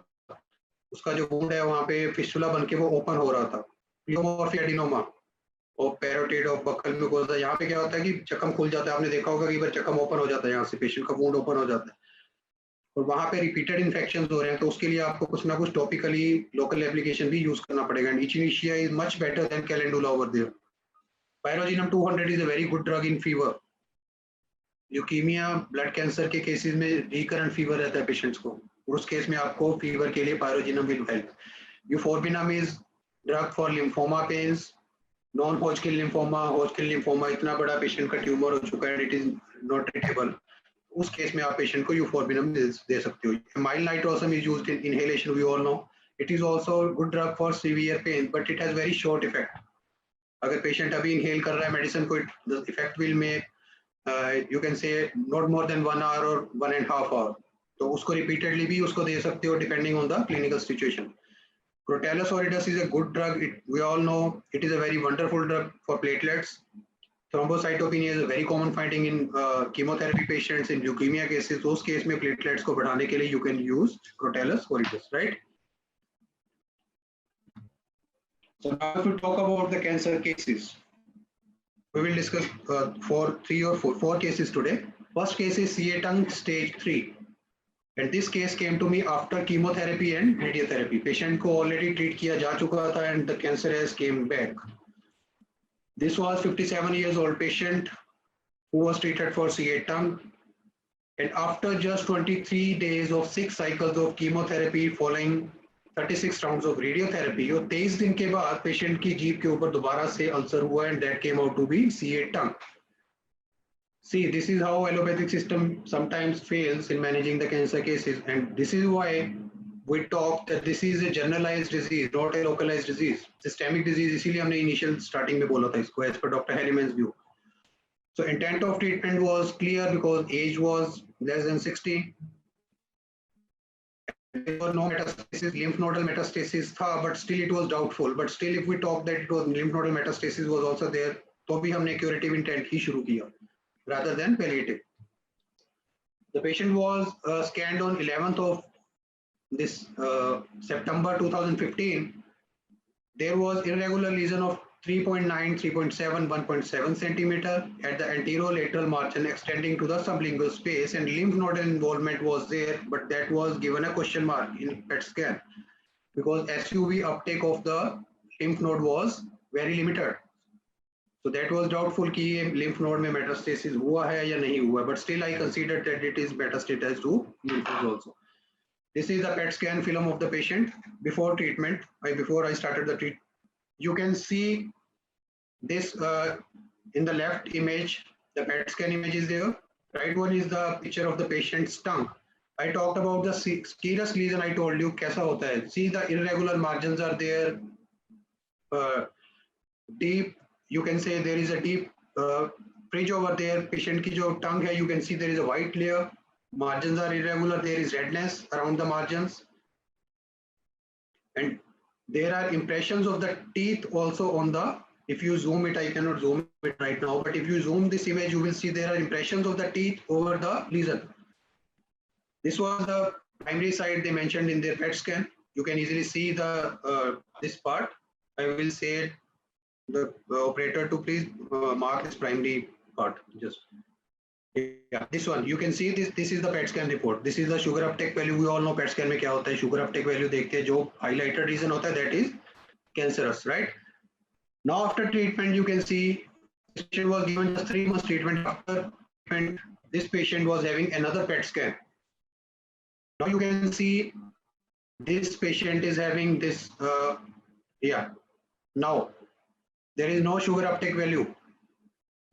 This is a same patient, same tongue. There is no lesion, but see how beautifully homeopathic medicines work. The lesion has was ulcerated in the previous scan, previous picture you have seen before treatment, but after treatment still there is inflammation. This is how our medicines do work step by step. They go in the reverse order.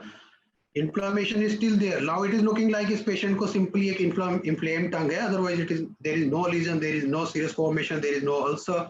And in PET scan you have seen they have given the report as a residual tumor only कि patient का जो tumor है that has healed. Right. So these are the two PET scan. I will compare it. PET scan on 11th before treatment, and after 3 months another PET scan was done. This is the treatment post-treatment scan, and you can see there is no sugar uptake value, there is no highlighted area, there is only residual part. Right. So what was given to this patient? This patient already had relapse. We already discussed it. Yes, Amphetamine was given to this patient as a medicine to take through the oral route, and Sempervivum tectoramide used in this case as a local application on the tumor. जैसे उसका जो serious inflammation वाला जो ulcerated part था, it started healing. I stopped Sempervivum tectum. Berita iodatum was given in trituration, and sister scan was also given to this patient because it was a very painful case. So sister scan was given depending on the pathology of the pain. So after 3 cycles, you can see only 3 cycles mean what I consider 1 cycle as per my treatment protocol is 28 days. So after 3 months of the treatment with all these 4 remedies only, 3 remedies were given to the patient in oral route and 1 remedy was given as topical application. This is how beautifully you can manage a CA tongue relapse case that was already having 6 cycles of chemotherapy, 36 rounds of radiation, right?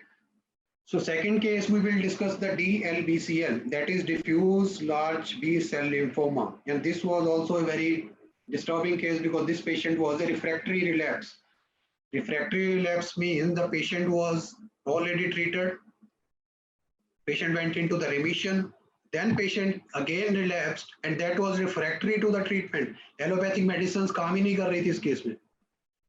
And they told that our medicines are not working, we are not able to do anything. Now this patient came to me, and this was around 65 years old age patient, school principal, reportedly diagnosed 2 years back with DLBCL and was given 6 cycles of R-CHOP chemotherapy, followed by 25 radiations. And after 2 weeks of the treatment is over, this patient came with relapse. So now this patient was started. Relapse started with RDGP. This is another allopathic chemotherapy protocol, and another 6 cycles were given, which finished on April 2018. And then doctors told their patient that there is only partial response. आपका जो tumor का जो size है, that has around 50% regressed. So you are in partial remission.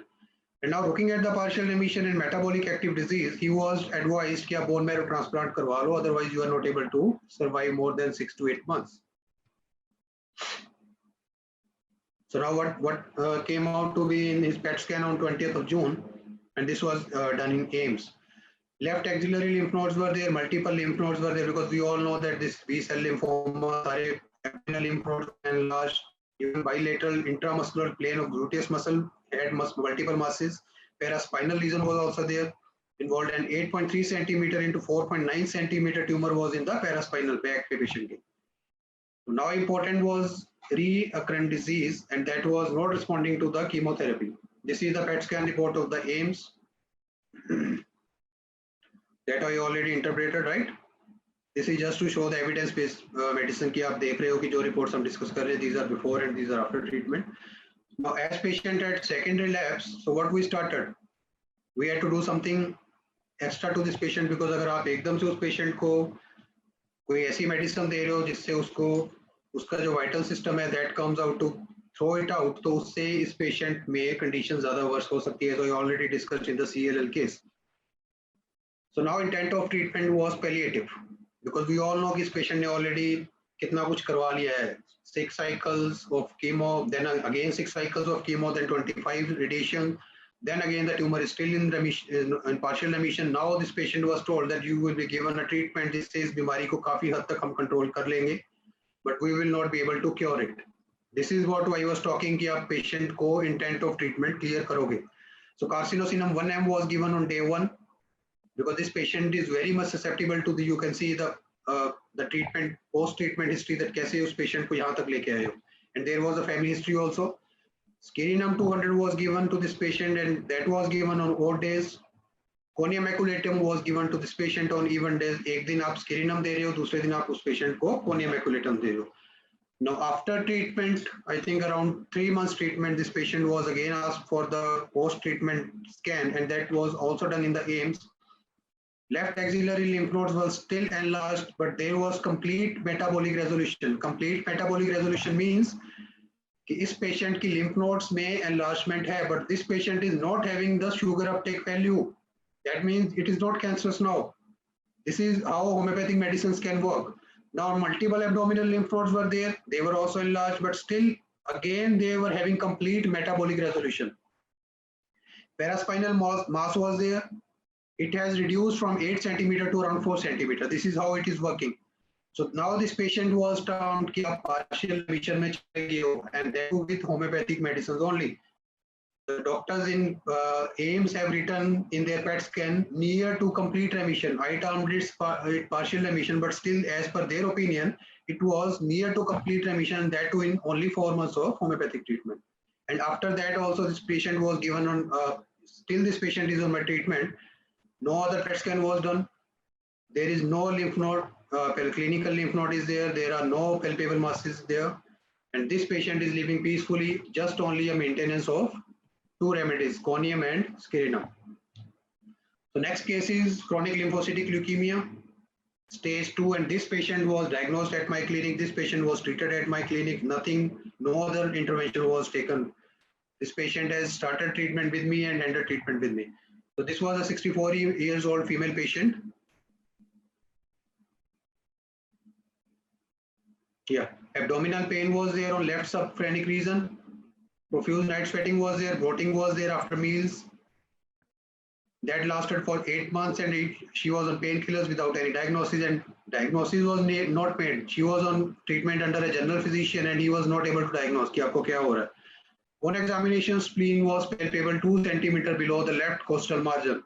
सबको splenomegaly आनी चाहिए, because splenomegaly below the costal margin is not only the exact size of the spleen, it is the splenomegaly size. अगर मैं 2 centimeter लिख रहा हूँ, that means the spleen exactly was 15 to 16 or 17 centimeter at the time. But palpable below costal margin was 2 centimeter. And this was the first report of the patient. You can see the hemoglobin is 9.9. Chronic lymphocytic leukemia, I think everybody is aware. Chronic lymphocytic leukemia is cancer of white blood cells, and it is a very slow progressing disease. And it is only treated when the patient needs treatment.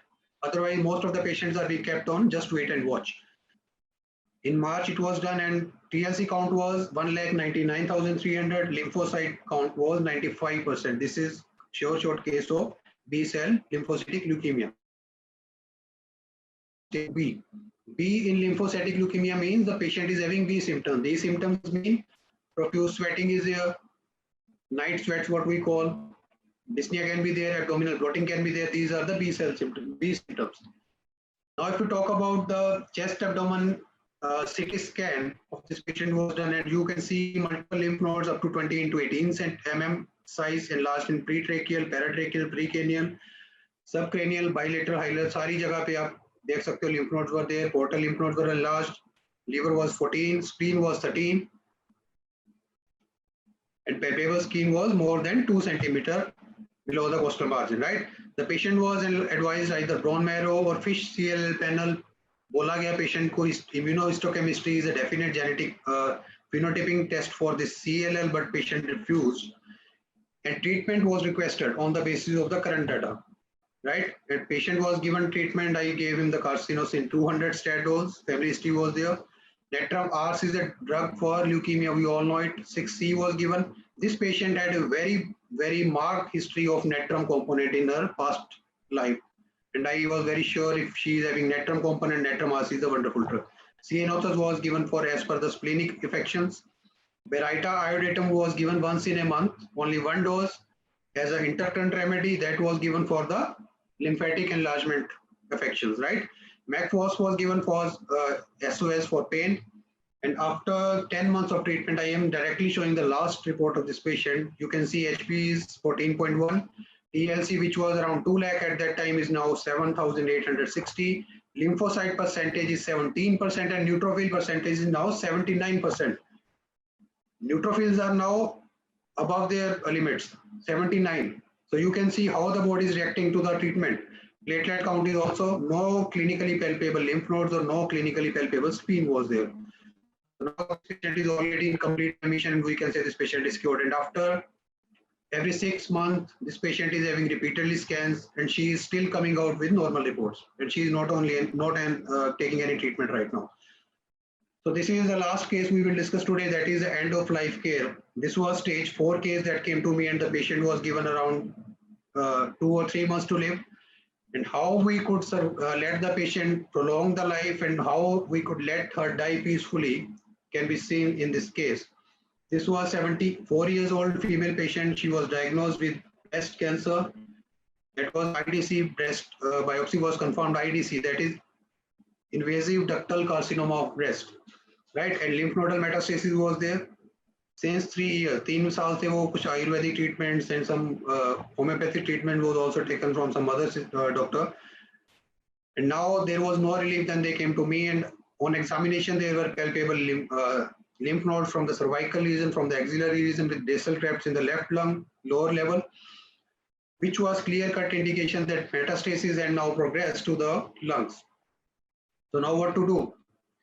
PET scan was done, which revealed out progression of the disease, and the metastasis to the left breast was there, left lung was there, bilateral hilar lymph nodes, bilateral axillary lymph nodes, and cervical spine. And we all are aware of it. When the patient comes out with the metastasis to the spinal system or to the skeletal system, the prognosis is not very bright. CEA is a tumor marker. We did it. That was 37. CA 15.3 was for breast. This is specific for breast cancer. That was 133. Both are in very higher range. Prognosis were poor, and the patient was explained, and the attendants were explained that we cannot cure this patient, we can palliate this patient, and we can expect survival for 6 to 8 months, as the previous doctor told them. You can see this was the first picture of her breast lesion when she came to me. This is basically a ulcerated serous, and every time this patient used to touch this lesion, the patient was having profuse bleeding from the tumor, and bleeding was a big challenge for this case. After around 21 months of treatment, I am sharing, this patient took treatment for around 2 years or more than that. The patient which was supposed to die within 6 to 8 months, this picture is after 21 months of treatment. You can see the healing is there. This is the previous picture. First one, please show. Yeah, before treatment. After treatment, I will say it has not healed, it has not gone completely, but it is much better, and there is no bleeding in the lesion right now. So what were the drugs used in this case? I am just giving you all the drugs that used in 2 years of treatment. Scarinum was given, Chimefila was given as a cancer palliative drug for breast cancer, Sanguinaria was given for hemorrhagic lesion, Antium-AS was given for pleural effusion, Echinacea was given for local application, Califos was given for sinus tachyarrhythmia. This patient came out with tachyarrhythmia in between during the treatment, and she was treated with Califos.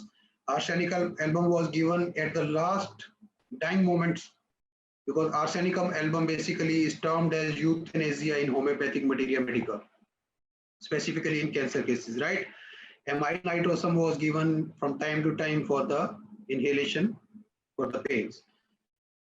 And you can see this was the 29th of October, 11 p.m. was the time when this video, I cannot play video in this slide, I think. Manish, can we play videos also? Sir, can you just try once? Okay, let me try.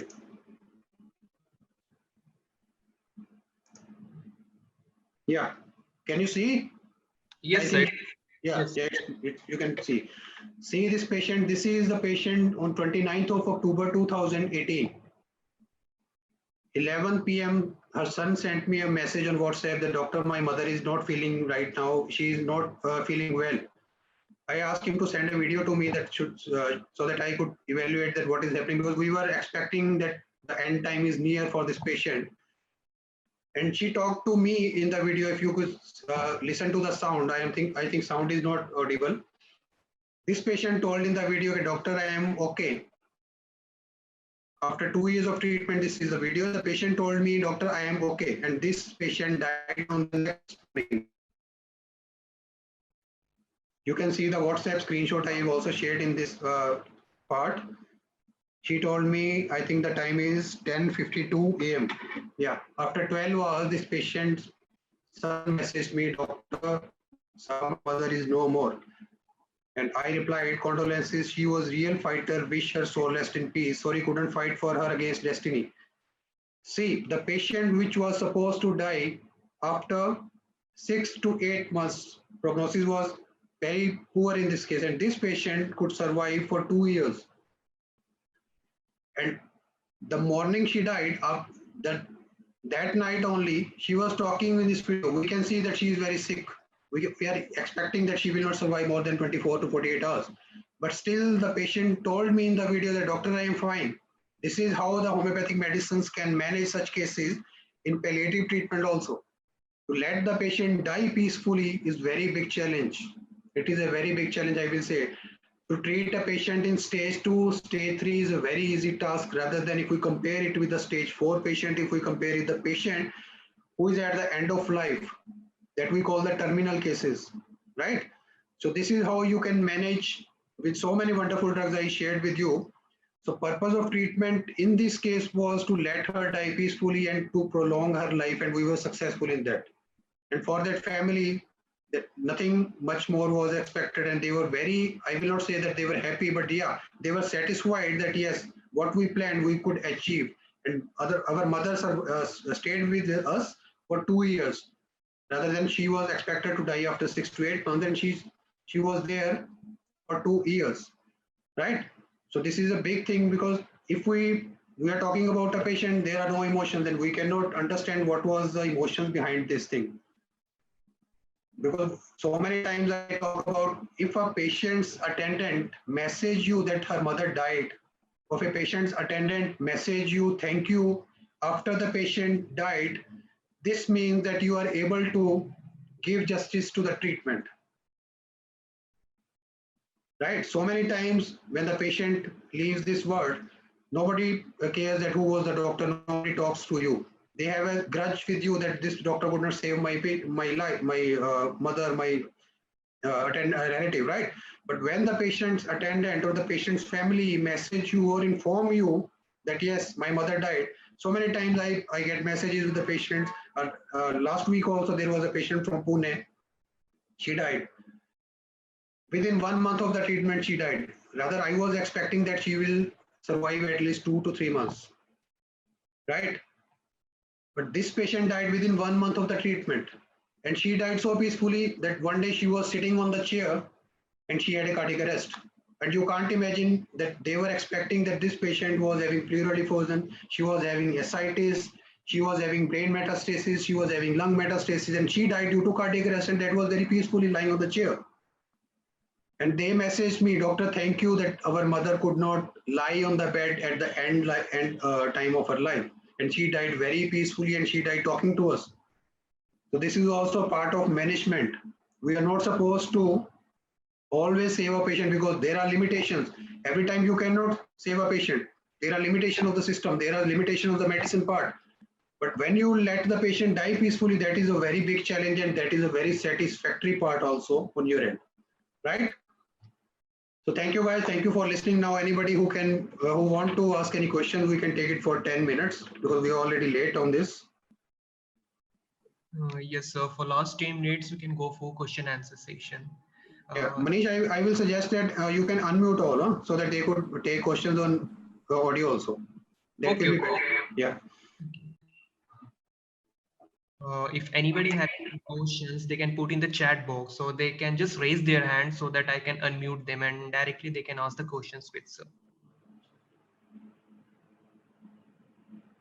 And the participants who are watching us in the YouTube lab, they can put their questions in the YouTube chat box. Anybody having any question? One question that has come up is remedies for cervical cancer. Sorry, cervical cancer. Yes, sir. Cervical cancer. Cervical cancer, if it is invasive, then the remedies are different. If it is localized, then remedies are different. I will talk that remedies. If we talk about cervical cancer, hydrestis is a remedy, acid nitricum is a remedy, scarinum is a very wonderful remedy. Steffi Sagri is a very wonderful drug if you find any mental trauma history in cervical cancer. So there are so many, because remedies, if we talk specifically, you are having so many drugs. But when I shared these drugs to you, that was, I will say, the first line drugs, the drugs which come to my mind when I think about this cancer. So, In doctor, cases, potency for nosodes. Okay. Nozodes, so basically, always you have to prescribe in either 30 potency or 200 potency. But if you are very much sure about the application of Nozode in that case, you can give in 1M potency also. Because in cancer, 1M potency has to be given very carefully. We have shown a case of CLL where I gave carcinosin 1M 1 dose, right? So in that case, I was very sure because the patient was having natrum component, and natrum and carcinosin are very close remedies. The patient was having family history and very strong family history of this cancer. So when you are sure that this Nozode can be implicated in this case, you can give it in 1M also, but generally 30 or 200. And Nozode should never be repeated very frequently. This is a very important thing. Ruta, basically you have to give in 3C or 6C potency if you are giving it specific for the drug, otherwise you can give in 30 potency also. CA thyroid के लिए so many remedies we have. Thyroidinum can be used also. Berita iodatum works in any glandular remedy, will work in CA thyroid. One remedy what we talk is for this thyroid in Fucus vesiculosus I use in CA thyroid cases. Medicine to relieve pain of cancer. Medicine to relieve pain of cancer, first of all, it depends where the pain is, where the patient is having the pain. If we talk about the cancer pain, there are two pains which are very much severe in cancer cases. One is gastrointestinal cancer cases, GI pains that we talk McFOS. The most severe of the second one will be the pain in patient who are suffering from this lymphatic involvement, these lymphomas. So in that case, you can give euphorminum. These two drugs I frequently use, but if the patient is not responding to these drugs, you can shift to any other pain remedies also. Any other question? So Dr. Anuja Saxena has raised a hand. I think want to ask questions. So Anuja Saxena, you are unmuted. You can just ask the question.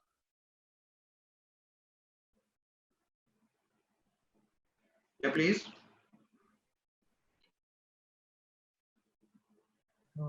I think okay. Anybody have Anybody? questions? Yeah. They can put in the chat box.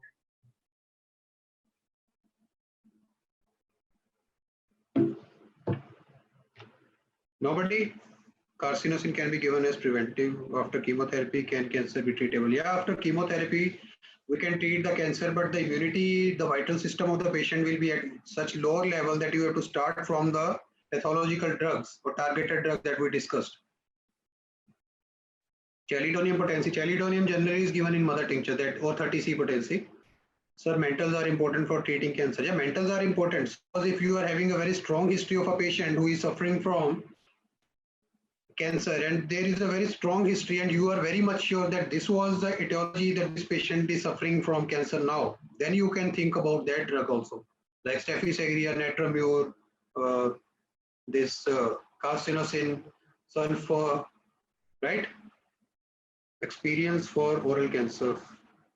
What experience you want in oral cancer? Is there any no family history but the person constitution? Yeah, if the person is constitutionally carcinosin, you can give carcinosin, but it rarely happens. Rarely happens. Experience for oral cancer with multiple discharging sinuses. That is very difficult to treat. If the patient is having multiple discharging sinuses, I am not sure that you are talking about the sinuses outside the cavity or inside the cavity. But that is in untreatable cases. Same for colestrinum. Colestrinum is given in trituration most of the time. Yeah. Astrocytoma of brain scope. Astrocytoma is having good scope than GBM4, but still I will say that in brain cancers, homeopathy is not working as much as it is working in other cancers, as per my experience. Remedies for CA ovary. CA ovary, we have so many remedies already discussed. Lilium tig is a wonderful remedy. Apis mellifica is a remedy. Podophyllum we use in CA ovary. If the patient has family history of CA, then can we give carcinosin if it is necessary? Yeah, definitely. If you are sure that this patient is a family history of cancer, and the patient's mentality and the patient mental picture is also coming closer to the carcinosin sphere, then you can give. Rather, I will say, very important thing came to my mind about the carcinosin. If the patient is in stage 4 and the patient is not having any indication for carcinosin, never give carcinosin to that patient, because it will, you will see that it will do very big damage to the patient. Never give any nosode without any indication, never, and especially in the stage 4 cases.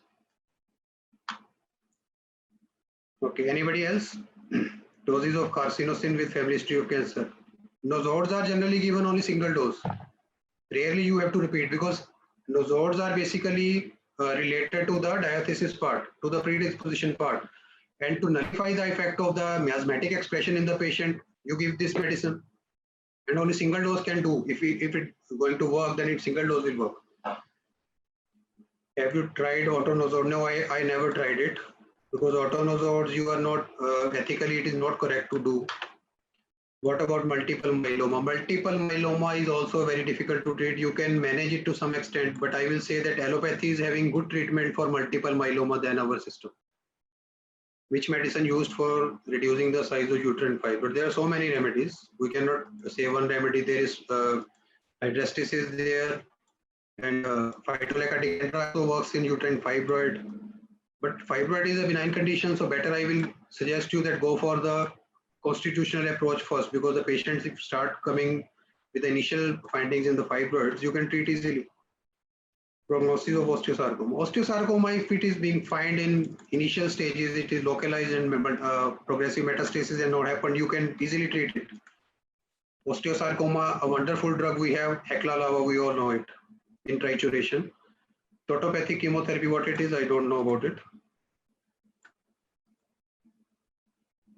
Totopathic chemotherapy, what it is, Dr. Ankur, can you tell me? This is a new term for me.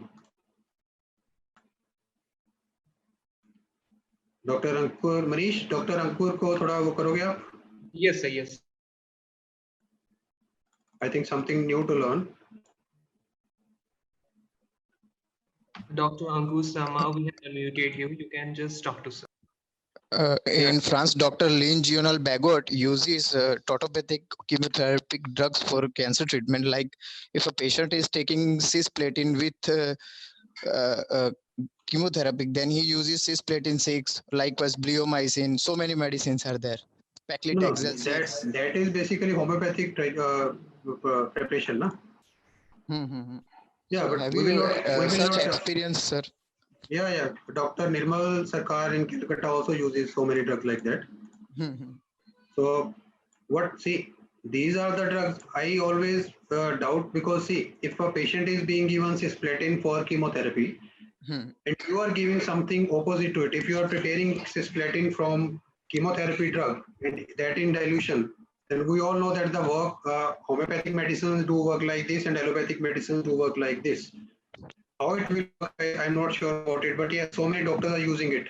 Even they are using Disprin also. So many doctors I have seen using Disprin in trituration form. But how it works, I'm not sure. I have no idea about it. Anybody else?